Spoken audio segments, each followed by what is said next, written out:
dress up for you. You look so good. Hey, your audience is gorgeous. They're so gorgeous and they're so colorful. fun. Yes. We like to run shiny here. So wait, meet Terry. Have y'all ever met? Yeah, we never met just the did. first time. We Just met. That's a Are good you a look. sports That's ball a- fan? yeah. That's- You look so good, right? Yeah. If I lose 60 pounds, I'm wearing that. You walked out Come here. here. You walked out here. I was like, okay.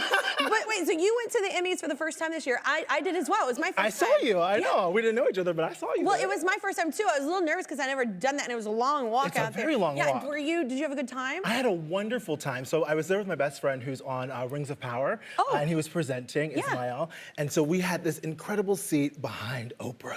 Oh. Baby, if you're a baby. I left my body. It was crazy. Yeah. She came out. I've never seen a white jumpsuit that white in my life. There, hey, right there.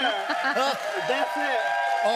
Oh, y'all were at the tables We were at the table yeah. behind, yes. That's me contained. I was freaking out inside. That's me really trying to be cute. But that white, look at that white. You ain't never seen white like that, have you? First of all, she like exudes That's a special. good look. Yeah, huh? yeah. Hey, is that a pink watch, sir? Is that a pink watch? Yes, I'm actually wearing it right now. Oh, man, that's a good looking It's watch. by this black-owned company Yeah, called that's- Spring Break Watches. Yeah, that's nice. All right. Nice. Here's what I was nervous about. So I'd never done the Emmys, and I walk out, and then I was like, oh no. Like I had just come from like a big, huge shoot that day. It was like, I came straight from there from another job there. And I didn't know all the tables were gonna be behind. And I was like, wait, I made sure the front looked good, but I don't know what the back looks like. I was like, oh, it's a whole lot of ass. You look fabulous. I was like, well, I don't know, but I definitely wasn't gonna be wearing white. I was like, woo. She looked beautiful. stunning, So yeah. yes. So wait, I want to talk about your new memoir is called "You Gotta Be You: How to Embrace This Messy Life and Step Into Who You Really Are." So tell us about it and why you wanted to do it.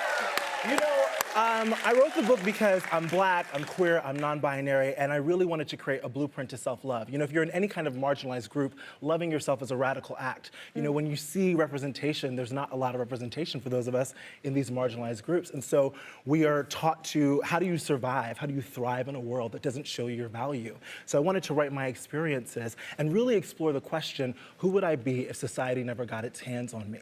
So there's all these things about you gotta do this, you gotta be this, you gotta wear that, you gotta act like this. But what about being you? And so this book is really about how I learned to step into myself and be who I am as opposed to who society said I should be based off the labels of my identity. Yeah.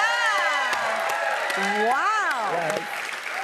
I love that. Yes. Well, Thank you. you didn't know a damn thing about the other thing, but you knew all about this. I knew about my book. Yeah. Hey, Kelly, if you're good with you, Yes. Isn't that the most important thing? It's the most important thing, but it's the hardest thing. Right. It's the hardest thing to like, when you're in a world that tells you that you're not good enough because Well, of and they your tell race. you what's beautiful, and they Yes. tell you what you should be doing, and they tell you all these Yes. things. A lot of us go through that. Absolutely. Yeah. I think it's I write it from my POV as black and queer, but it's a story for all of us. It's a universal story. Yeah. Every human wants to love and to be loved, to be valued, to be seen. Right. to be Yeah. heard, you know? And so this story is about shaking off what other people have told you you should do and figuring out what's good for you and what you want. I like the idea too, just shaking off any like damage, if you want to call it, or just stuff, baggage that's happened in your life, just shaking that up and like being who you really are capable of being. That's nice. Engaging with your trauma. I say be messy, you know, like it's messy, but engage with your trauma so that you can actually thrive with it and move forward. Because the pieces of our trauma. Instead of repeating it. Yes, Hey, because man. that cycle is real crazy. Yeah, vicious.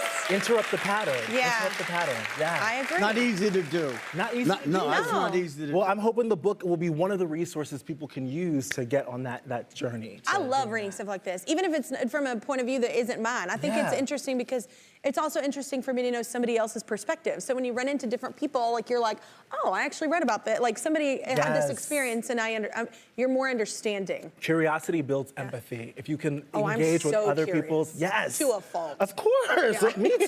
Yeah. But that's why you got this platform, because you are curious and it builds empathy, and you're helping other people get exposed to experiences they wouldn't have had, Yeah. and now they're building empathy. So when they do meet someone like me, they're like, oh, that's a human being. I'm a human being. That's nothing human can be alien to me. That's a quote by Terrence. And that's Yeah. what I live my life by. I love that. Thank you. So you're also in the animated series Big Mouth on Netflix. So what's happening? So this season 6 is coming out October 28th, and we are focused on family. So which kind of relates, all the trauma of family. So all of our characters have different things that they're reckoning with in terms of their family. Especially like generational trauma. Hey, come on now. Hey! Hey, hey. We need another break. Brandon's book, You Gotta Be You, is out now. Y'all have to go get it.